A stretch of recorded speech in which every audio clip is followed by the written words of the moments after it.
When pain creates villains, secrets create damage, and a brand new day changes everything. One podcast asks, could a sorry have changed anything? This is Super Sorry. Welcome to Super Sorry, where we break down superhero stories through the lens of apologies, accountability, and one big question. What could have been solved with an honest apology? We're Todd and Amber, creative co-pilots and very invested in the idea that even superpowered people could benefit from just talking it out. This show is for Marvel fans, superhero fans, and also for anyone who loves a good teachable moment. Because it turns out apology skills matter whether you're saving the world or just trying to survive a bad day. And today, I'm super excited. Me too. Because today we're talking about Spider-Man, brand new day, just out in theaters. And this movie has Peter Parker making the right choice, even when it absolutely destroys him emotionally. If you haven't seen the movie yet and don't want spoilers, pause this episode until you watch Spider-Man, brand new day. Truly, we have all the spoilers. So you have been warned. Did you pause yet? Because my big takeaway from this movie is that it's really about empathy. Peter spends most of the story fighting Jean Grey. He's trying to stop the destruction she's causing, but everything changes the moment he finally understands why she's hurting. I think I agree with that, but but I think the movie is also asking where accountability fits into all of this. Because Jean has suffered tremendously, but a lot of innocent people get hurt along the way by her. But isn't that the interesting part? This movie keeps showing us people doing harmful things because they're scared, they're grieving, manipulated, or trying to protect someone they love. Even Peter spends a good chunk of the movie losing control of himself. True, but understanding someone's pain isn't always the same thing as excusing what they did. Well, you're right, but I think that's why some of the strongest apology moments in this movie happen when people stop treating each other like enemies and start seeing each other like human beings. So today we're asking, does understanding someone's trauma change what they're accountable for? So let's get into it. And if we miss something or get it wrong, we are super sorry.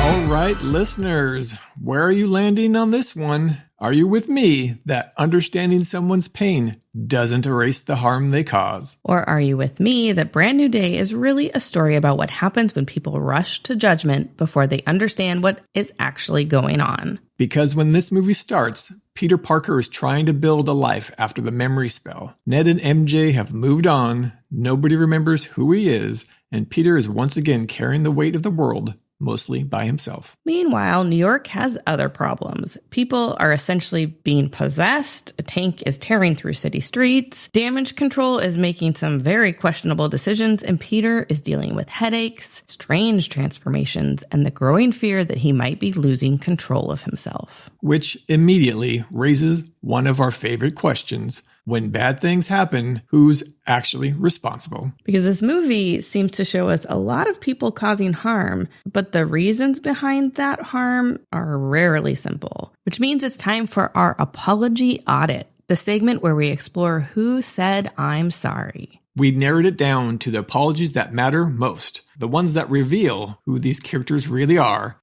Amber, why don't you kick us off?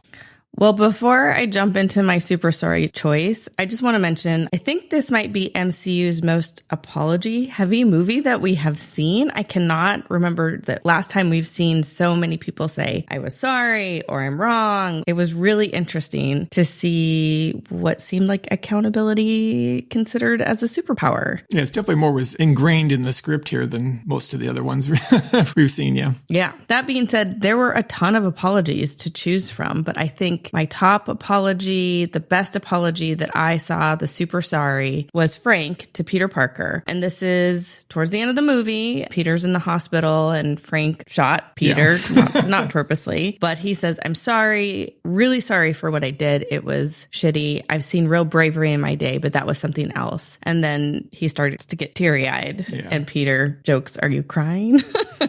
But the reason I chose this one is he specifically acknowledges wrongdoing. He doesn't make excuses. He doesn't even blame like circumstances. He doesn't ask for forgiveness. He's just really direct and clear in his apology. And it was very sincere. Yeah, I mean, the Punisher is not one to show his emotions, so it's definitely gets a little misty-eyed there. It shows a little change in the character, a little growth, because as the whole story kind of goes through, it keeps talking about how Spider-Man saved him and helped him, and then his trying to do it back for him, and does a little misstep there by shooting the wrong person. Yeah. What is your choice for the top apology? Yeah, it's kind of interesting that you picked that one because I've kind of similar one in some ways where it's someone accidentally hurting Spider-Man. And this is because yours is at the end of the movie more, and mine's more at the beginning of the movie. And this is when Spider-Man's chasing the tank and crashes into the Department of Damage Control, and it's kind of like the aftermath. And there's a security guard, a damage control guard that's kind of being wheeled away and wheeled into an ambulance. And he kind of like yells out to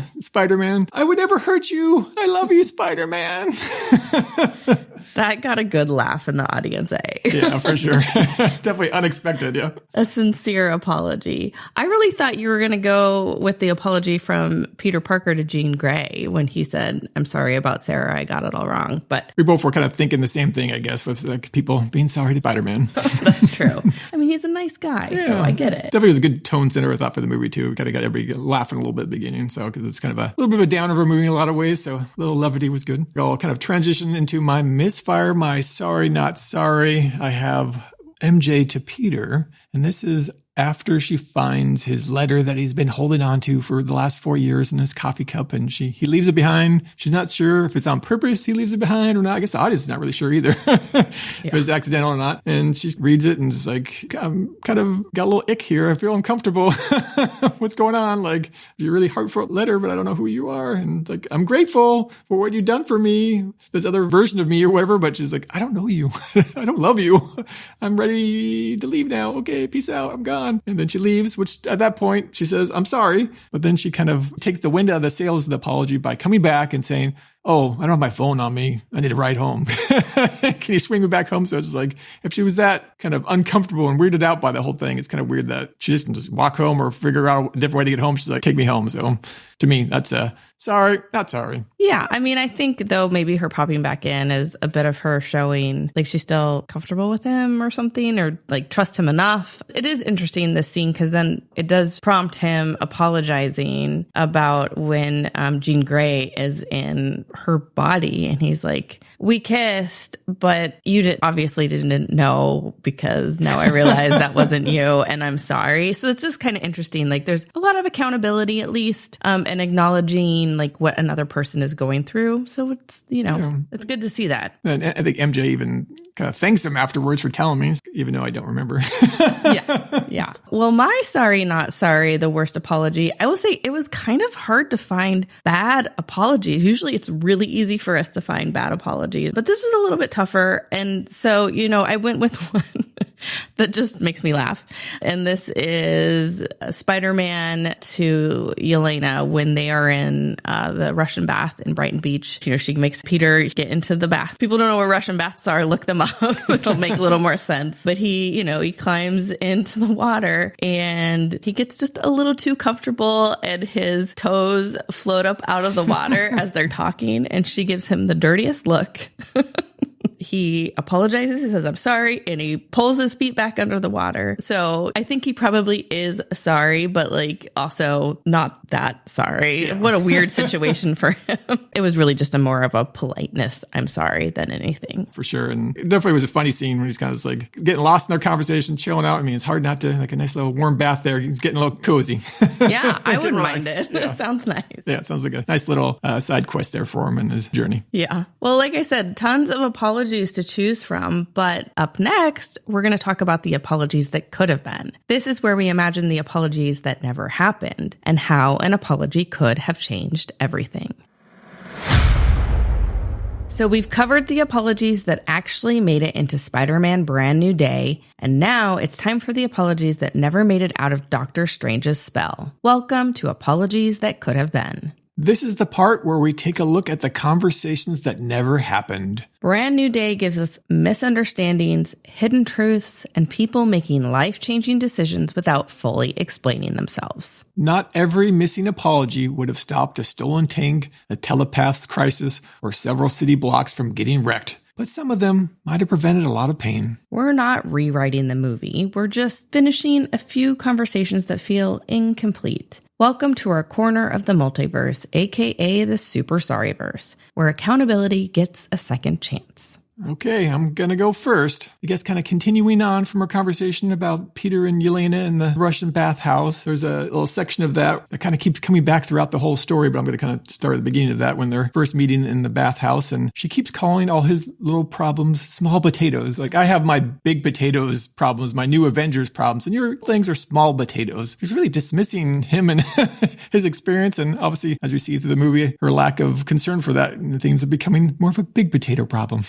Oh, yeah, absolutely. And I think it's funny that Yelena says this like small potatoes versus big potatoes thing. The film itself seems to repeatedly suggest that individual acts of empathy are just as important as big acts and saving the world. And so, like, this is clearly just Yelena's perspective, not the movie's perspective, because it's counter to that. Definitely. Well, speaking of some big potato problems, I guess, one of the apologies I would have liked to see is damage control leadership to Jean Grey and even her sister. They manipulated, studied, and then they even weaponized their powers.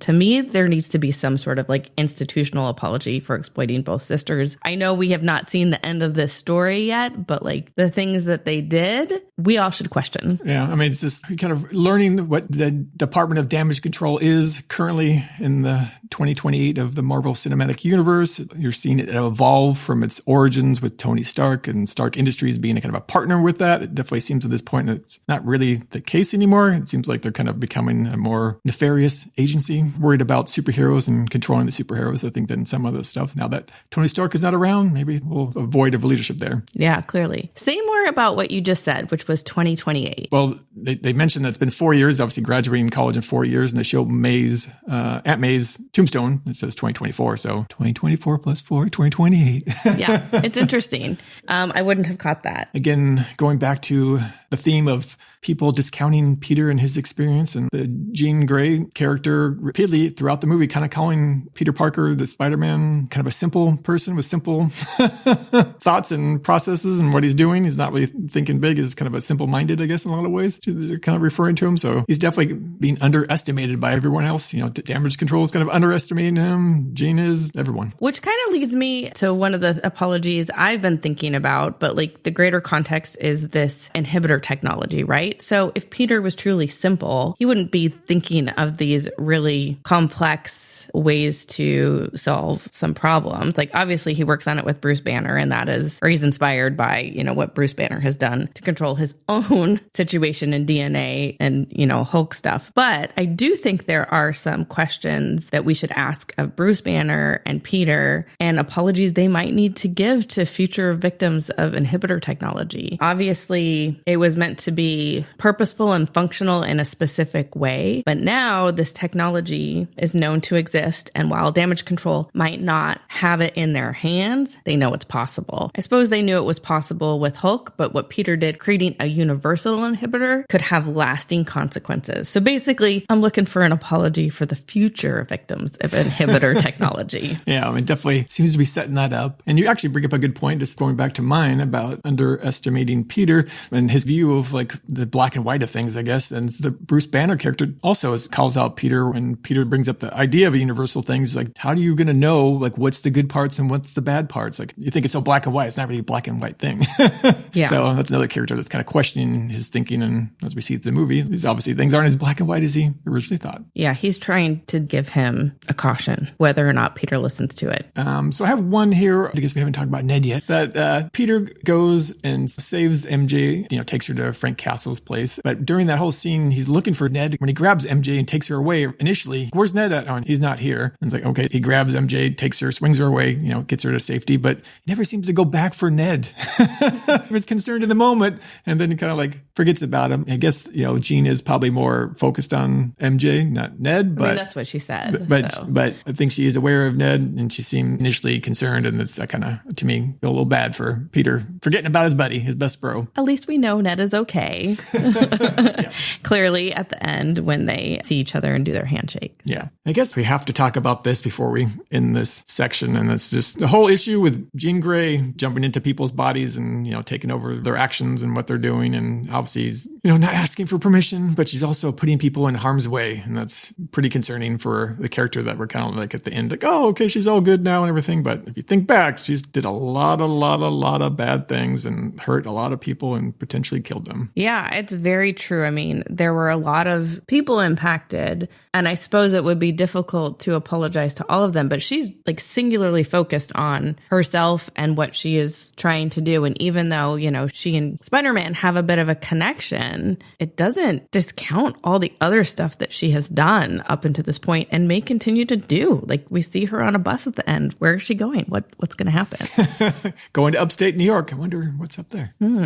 And that wraps up our time in the Super Sorryverse. So much of the conflict in Spider-Man Brand New Day comes from things left unsaid, missing information, misunderstandings, and people making decisions for others instead of having the hard conversation. Sometimes an apology can't stop the damage, but it can stop the damage from getting worse. Speaking of damage, up next, it's Damage Diary. This is where we count the broken buildings and innocent bystanders and visit our favorite city that absolutely cannot catch a break.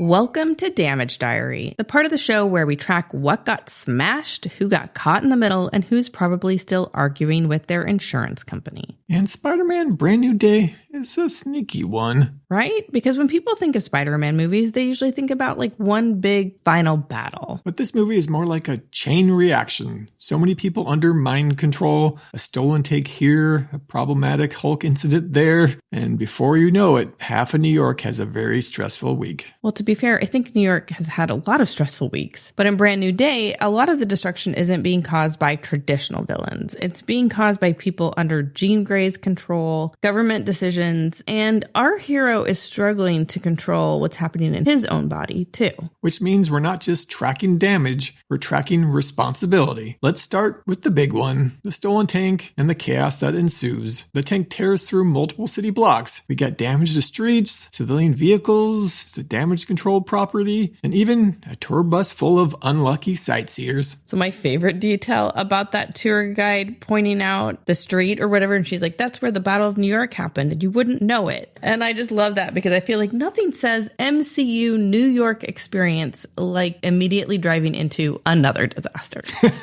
Definitely. And between infrastructure repairs and damaged vehicles, emergency response, and just general disruption, we're probably talking millions of dollars in damage just at the start of the movie. And also, let's not forget about the innocent bystanders. Oh my gosh, there are so many innocent bystanders in this movie. We've got the workers inside the facility, the safety suit guy, and multiple employees who end up controlled or manipulated against their will. Which raises an important Damage Diary question for me. If your brain gets hijacked by a telepath, does workers' comp cover that?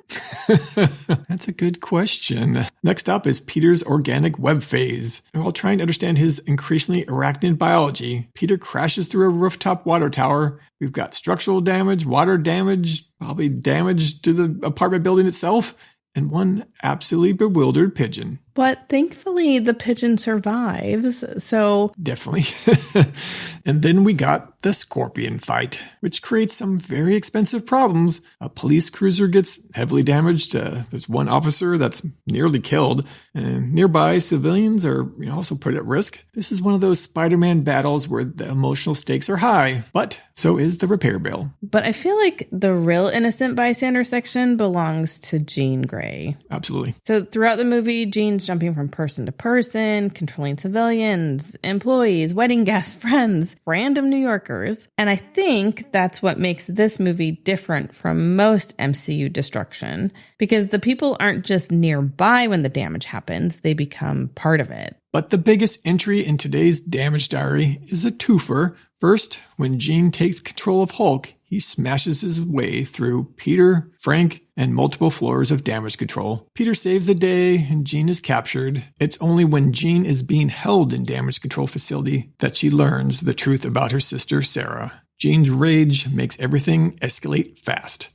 The facility suffers catastrophic damage. Director Metzger and the team are powerless under Jean's mind control. And Jean's powers eventually affect entire sections of the city. So it's clear by this point we're no longer measuring individual broken cars in Damage Diary. Oh, yeah, we're measuring city blocks, which means the final total likely lands somewhere in the tens to hundreds of millions of dollars, depending on how much the city needed repairs afterwards. But here's the question I keep coming back to. Who belongs to the top of the Damage Diary leaderboard?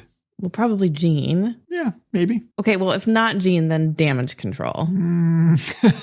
Because the biggest damage isn't always measured in broken buildings or repair costs. It's measured in the people who never asked to be part of the fight. So let's shift our focus to the innocent bystanders of Brand New Day. The innocent bystander I've been thinking about is the bearded guy. So he's one of the people who gets possessed by Jean. So obviously loses control of his own body and his mind. And she walks him into the street and then he gets hit hard and fast by a taxi. We don't see what happens to him after that. Nothing good.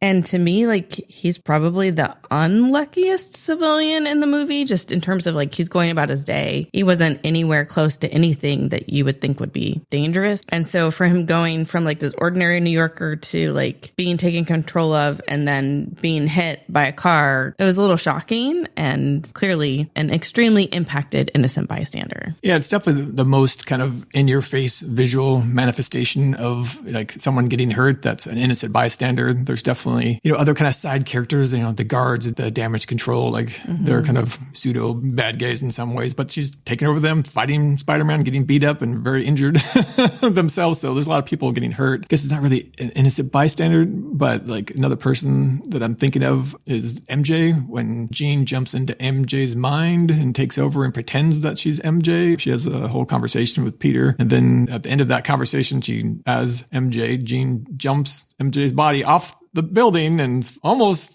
crashes to the ground. Peter barely saves her in time. And it's a little kind of questionable choice, hurting innocent bystanders there. Yeah. I mean, I know a lot of times we're like, oh, main characters, they're not innocent bystanders. But MJ in this story truly is an innocent bystander. She's not in the story other than being pulled into it by like Peter or Jean. So, I mean, she's a bystander because she's like mentally not there. So she's like a bystander to this event that's happening. She's along for the ride. Well, that's true. Yeah. Her body is, Her body is a bystander. For sure. Yeah. So another bystander I've been thinking of in this movie is the neighbor in Peter's building who clearly has a little bit of a crush on him. We kind of see her trying to say hello to him early on in the movie. But then later she's impacted because Peter borrows/steals her tank top and Juicy Couture pants from the laundry room. So, kind of a very low stakes thing. But here she is impacted by whatever shenanigans Peter's dealing with. What's interesting about that is like at first,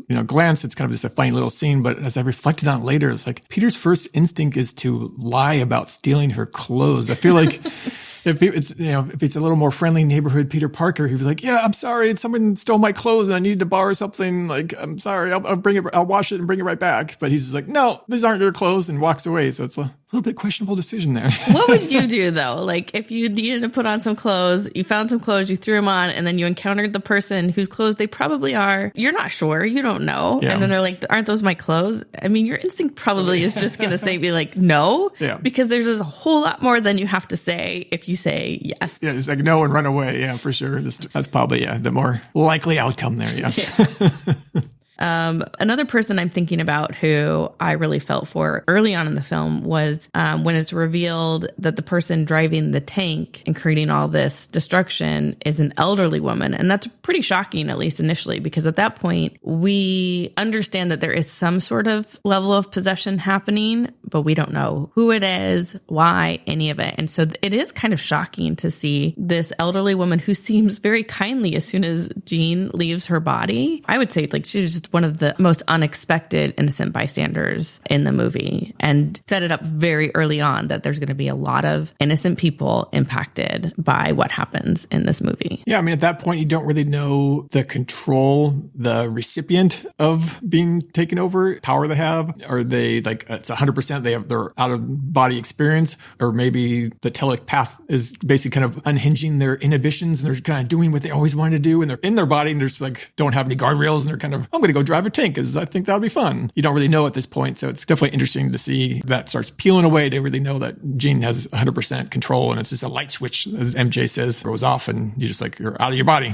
But I have to wonder, like, what is the long-term impact of somebody fully taking over your full being? Like, in the moment, it's a light switch that turns off and then back on. But like, what does that mean in the long term? Like, you're a biological being with your own mind and that kind of stuff. I just wonder, like, is there any lasting impact? Hopefully we'll see after the next movie or the next movie to see some of that impact, where there's that 1 kilometer at the end of the movie that Jean takes over everybody and kind of freezes them. But as we see with MJ's tear, there's still like the light switch is not off. So there's it's not completely off, because they're obviously having some sort of physical reaction to it. So there's definitely different levels to it. And you're bringing up a good point. That makes me wonder, because she had already inhabited MJ's body once. So on the second time, is there a different level of awareness on MJ? I don't know. Yeah, I guess she's not really taking over the bodies of the people. It's more just like holding them hostage kind of thing. Yeah, so maybe it's just completely different. One thing I wanted to kind of talk on about the tank scene is one of the characters in the movie bring up the fact is like, how does this Jean Grey character know how to drive a tank? And it's never really answered. I'm definitely kind of confused about that too. It's like, obviously the old lady doesn't know how to drive, but she's not driving because Jean Grey is in control of her body. But it's not just like a regular, car you're jumping in, maybe with a stick shift or something. You can kind of figure it out and get going. Like, that's a whole different, vehicle there. So it never really gets answered. No. Yeah. They never really give us any answers. And, they kind of said she went off the grid essentially for a little while. Like, they knew who she was, and then she kind of just vanished, and then she came back. Yeah. What happened there? Yeah. I mean, she's reading some books, or more likely watching some YouTube videos. Sure. That's how she learns how to drive the tank, YouTube videos. Yep. My last innocent bystander is when Ned, towards the beginning of the movie, he goes into Delmar's Deli and has this whole explanation to the cashier about why Sharkfire, this energy drink, is bad, and then says, like, don't sell it to me or anything like that, and then tries to get her to sell it to him. And I just thought that poor cashier is so confused. They're like, come on, choose what you want here. Yeah, the bodega cashiers are probably used to some strange conversations with strange people. Probably wasn't as unusual as you maybe think it would be. But did you also catch the scene later on where Peter Parker's actually wearing a t-shirt that says Delmar's Deli on it? It's kind of like a white t-shirt. Guess they're selling some swag now. I don't know. Well, might have to pick that up. So, and this is not really an innocent bystander thing, but I did think it was interesting that Aunt May is still guiding Peter. So we see her in his mind, talking to him, still guiding him. She's clearly still a positive influence on him. But I thought it was really interesting how she also ended up guiding Jean as she entered Peter's mind too. He's like, go ahead in my mind. And there was something kind of cool about that, to see that like Aunt May is still leading the way as like a bit of a moral compass for not just Peter, but for other characters too. Yeah, I mean, it's a whole kind of mama bear kind of, or maybe mama ant scene there, where she's kind of taking the little ones under her wing and protecting them kind of going forward. It's definitely, it's a really nice, poignant scene. I think there's also something going on with maybe Aunt May off screen, where I'm thinking about Peter Parker, like, how is he making money? Like, he has a nice fancy flip phone. He's buying a lot of flowers. He has an apartment. He's obviously making money somehow or somewhere. Or maybe just Aunt May had a really nice life insurance policy for him or something.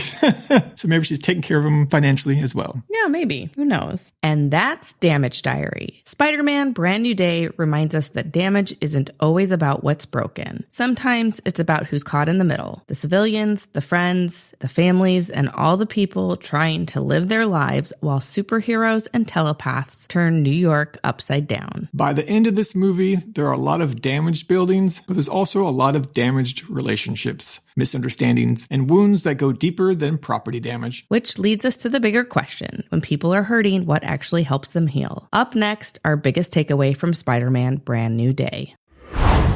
Spider-Man Brand New Day isn't really about mind control, telepathic powers, or even Spider-Man swinging around New York. It's about what happens when people make decisions without fully understanding each other's pain. And what's interesting is that almost everyone in this movie gets something wrong. Everybody's operating with only part of the story, which brings us to our biggest takeaway. Brand New Day reminds us that sometimes the hardest part of an apology isn't saying, "I'm sorry." It's letting go of the story you've been telling yourself long enough to understand someone else's. Peter's most meaningful apologies happen only after he sees the hurt he completely missed before. But the movie also reminds us that understanding someone doesn't automatically erase the impact of what they've done. Jean's grief is real, Damage Control's failures are real, the destruction they both leave behind is real too. Empathy helps explain harm, but it doesn't make accountability disappear. So maybe that's the lesson. Before we rush to judge someone, we should try to understand their story. But once we understand it, we're still responsible for what we do next. Because the best apologies in this movie aren't just, "I'm sorry." They're, "I'm sorry, and I see what happened to you now." And maybe that's why some of the movie's most emotional moments aren't even apologies. They're moments of understanding. Peter finally understands Jean. MJ finally understands why Peter made the choice he did. Nobody gets back what they lost, but they do get something closer to the truth. And that's it for Spider-Man Brand New Day. A stolen tank, a telepath, a city full of collateral damage, and one surprisingly powerful lesson about empathy. So we'll leave you with this. Has there ever been a time when learning someone's story completely changed how you felt about what they did? And if so, did that remove accountability, or did it help you respond with a little more empathy? If you're enjoying the show, share it with someone who loves Marvel, Spider-Man, or just a good conversation about what happens when we finally stop assuming and start understanding. And don't forget to stick around for one last thing after the credits. Next up in the Marvel Cinematic Universe, we're swinging back to where it all began with Spider-Man Homecoming. We've got a younger Peter Parker, big mistakes, bigger lessons, and plenty of opportunities for apologies. Until then, I'm Amber. I'm Todd. And we are Super Sorry. Super Sorry is written and hosted by Amber and Todd. Produced by a Super Sorry LLC. Music by Jam Studio. Special thanks to us, Netflix Junkie, comicbookmovie.com, Superhero Hype, and Fandom Wire for serving as sources for Damage Diary. Your support helps us keep asking the hard questions and saying the hard apologies. Thanks for tuning in and sharing with friends. And if you're listening from Damage Control, Queens, or anywhere within 33 feet of Jean Grey, we are super sorry. One last thing. Are you like me and you stuck around to see what was that post-credit scene and you see the Spider-Man app make another appearance and you see Spider-Man go out in space and then start thinking, who's logging into the app from outer space to log Spider-Man going off-world? One thing I could think of is maybe Deadpool. He seems like somebody that might be logging into an app. Or maybe Bob? Who do you think? Super Sorry is not affiliated with Sony Pictures, Columbia Pictures, Marvel Entertainment, Marvel Studios, the Walt Disney Company, or Disney+. As of this recording, all Marvel characters mentioned in this podcast were the property of the Walt Disney Company.